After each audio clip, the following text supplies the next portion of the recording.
Because I'm here to tell you, the next time I see a police officer with his hands on somebody, I'm going to get involved.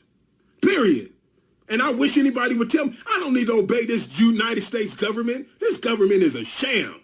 It is wicked. It has never done anything for black people. It is a lying country. Like Minister Farrakhan said, if somebody makes a promise to you and they don't keep it, what are they? They are a liar. Minister Farrakhan said, didn't they make promises to our Native Americans? Didn't they write it in treaties? Did they fulfill it? No. Black people, they told us they were going to give us 40 acres and a mule when they let us out of enslaving us. Did they fulfill it? No. So this country is a lying country that makes false promises and then tries to domesticize you into some false sense of patriotism and then uses your own theology that they taught us against us to give them the freedom to destroy us. Listen.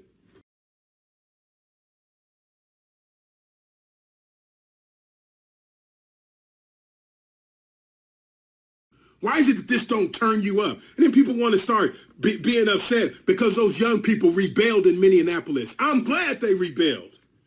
They should have rebelled. What do you expect people to do? And it's a shame that some of us are more concerned about a target than you are that the police target your people.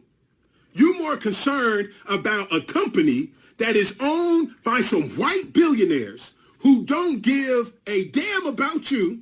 You're more concerned about them than you are the fact that this United States government has targets on the bodies of black people. You should be ashamed.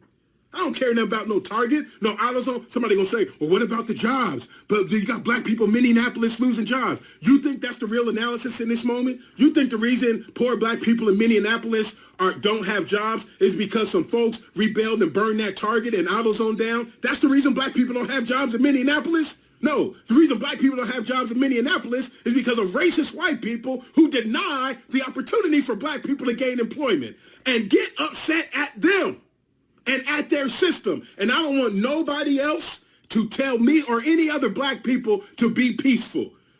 Tell the police to be peaceful. They're the ones out here killing people. Why are you telling us to be peaceful?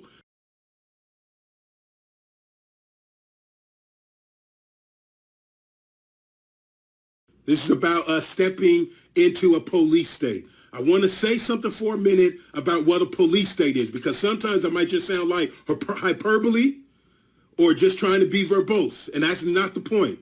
We are entering a potential police state. What does that mean? That is when you have a totalitarian leader who begins to use the police force and begins to surveil using the police force as a way to control the people. You have Trump right now that got on, I believe it was today, and making an executive order around social media. If you go back a couple of years, you'll see when Trump spoke. Google when Trump spoke at the Fraternal Order of Police, their convention. You had all these majority white people in police uniforms, black police uniforms, standing behind him. And he laughed and joked, telling the police to start treating people more roughly, using all that dog whistle racial language to treat people more rough. And the white police officers applauded. You didn't see anybody pulling away. You didn't see no conscientious objectors. You saw them applauding. This blue line framework is a racist framework. And we, my friends, my sisters and brothers, are in the beginning of a police state.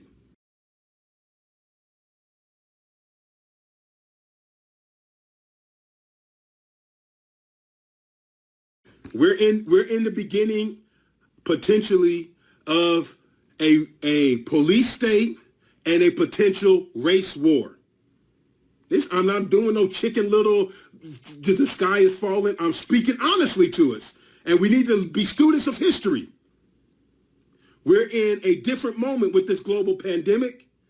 With the country in 2040, 2050 will be majority minority, where whiteness is feeling for the first time in its 500-year reign of terror on this side of the planet, that they will no longer be in these powerful positions. They will no longer be able to control the government in the way in which they had, which is bringing out a violent reaction. We need to get ourselves organized around undoing the way that this policing apparatus is being targeted at our people. Stop focusing about Target being burnt up. They won't even give you good prices anyway.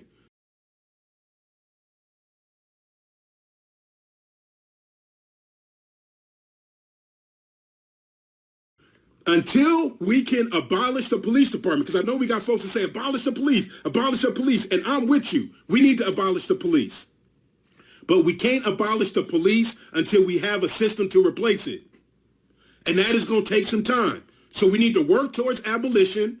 But in the meantime, we're going to have to train the existing people that we have coming in our communities. And we need to be the ones that say what kind of training needs to happen.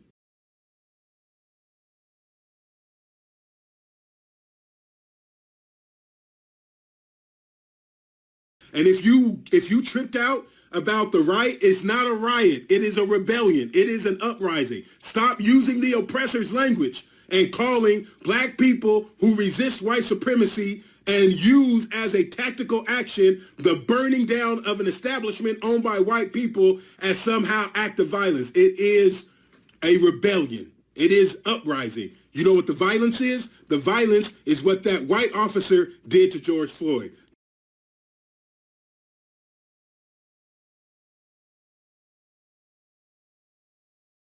This country is on its way to hell.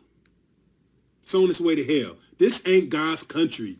And so if that bothered you with me saying this country is on its way to hell, I want to encourage you to come to the town hall so you can start asking yourself, why is it that it bothers me when Brother Ben says that this country is going to hell and that this country is a wicked empire? We got to figure out, why is the oppressor in your head? I don't need to believe in a devil who has a red suit on with two horns and a tail and a pitchfork. I see the devil every day.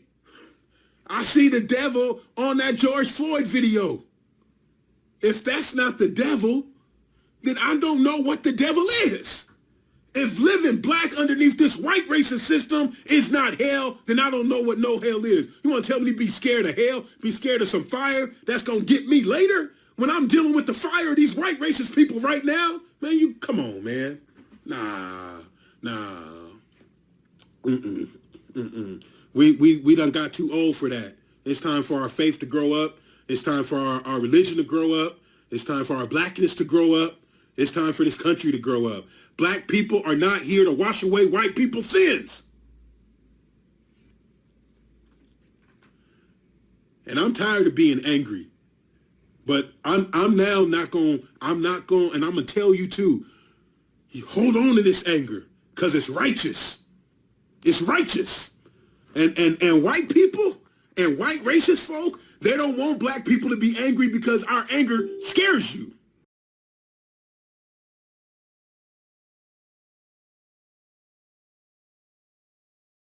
The Republican Party is nothing but a racist mafioso system. Man, that Republican Party is a racist system. And if there's anybody on here and you think the Republican Party is not a racist system because you think they care about life and you've allowed yourself to get organized around the abortion issue, we should have that conversation.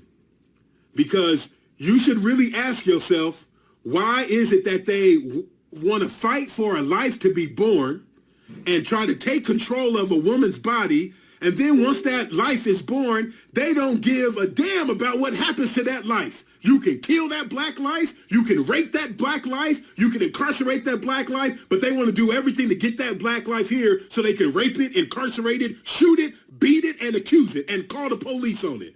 You're not pro-life. They believe in capital punishment. You ain't pro-life.